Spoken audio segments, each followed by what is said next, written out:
বাগান করতে গিয়ে আমরা যে সব সময় সফল হই এমনটা কিন্তু নয়, মাঝে মাঝে কিন্তু ব্যর্থও হতে হয়। তো কোন টেকনিক ফলো করলে কি বুদ্ধি খাটালে আমরা সফল হতে পারবো সেই চেষ্টাটাই আমাদের থাকবে। আসসালামু আলাইকুম, কেমন আছেন সবাই? আমি তো আলহামদুলিল্লাহ খুব ভালো আছি। যে কোনো সবজির চারা টবে লাগানোর পরে চারাগুলো যেন একটাও নষ্ট না হয় সেসব বিষয় নিয়ে আজকে আলোচনা। যারা জানেন তারা তো জানেনই, আর যারা জানেন না আশা করি তাদের একটু হলেও উপকারে আসবে। তার আগে বলে নিই, আমরা টবে যে কোনো সবজির চারা লাগানোর সময় যত ছোট সবজির চারা লাগাবো ততই কিন্তু ভালো, ততই সে এই মাটিতে নিজেকে মানিয়ে নিতে পারবে। আর বড় চারা লাগালে প্রায় চারাই কিন্তু নষ্ট হয়ে যাওয়ার সম্ভাবনা থাকে। আর চারা লাগাবো আমরা অবশ্যই ভোরবেলায় অথবা বিকালবেলা।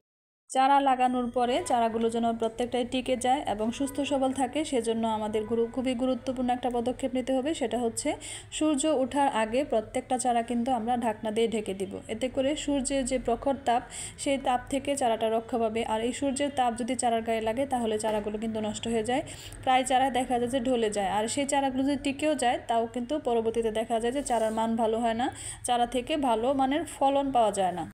আর চারা এভাবে ঢেকে দেওয়ার কারণে সূর্যের তাপ থেকে তো চারাটা রক্ষা পায় এক, আর দ্বিতীয়ত হচ্ছে পাখির হাত থেকেও কিন্তু চারাটা রক্ষা পায়।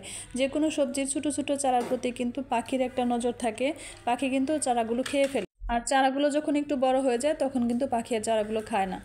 আর সূর্যাস্তের আগে অবশ্যই আমরা চারার উপর থেকে সব ঢাকনা খুলে দিব, কারণ হচ্ছে ছোটো ছোটো চারা, বিশেষ করে শীতকালীন সবজির জন্য কুয়াশার পানি বা শিশির কিন্তু খুবই গুরুত্বপূর্ণ ভূমিকা পালন করে। চারাগুলো সতেজ রাখতে, চারাগুলো সুস্থ রাখতে কিন্তু কুয়াশার পানি বা শিশির কিন্তু একটা ওষুধ হিসেবে কাজ করে।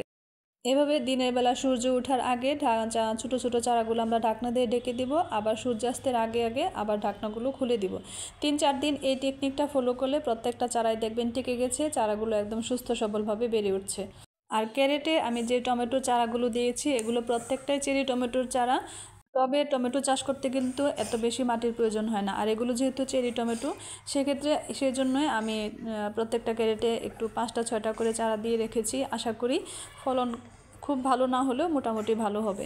আর এই ধরনের ক্যারেটে কিন্তু 25 কেজি বস্তার প্রায় 1 থেকে 1.5 বস্তা মাটি ধরে যায়। প্রথম ব্যাচের যে ফুলকপি চারাগুলো এগুলো কিন্তু এভাবে 3 থেকে 4 দিন থেকে রাখা হয়েছিল, এতে করে একটা চারাও পাখি আক্রমণ করতে পারেনি, প্রত্যেকটা চারাই সুস্থ সবল আছে।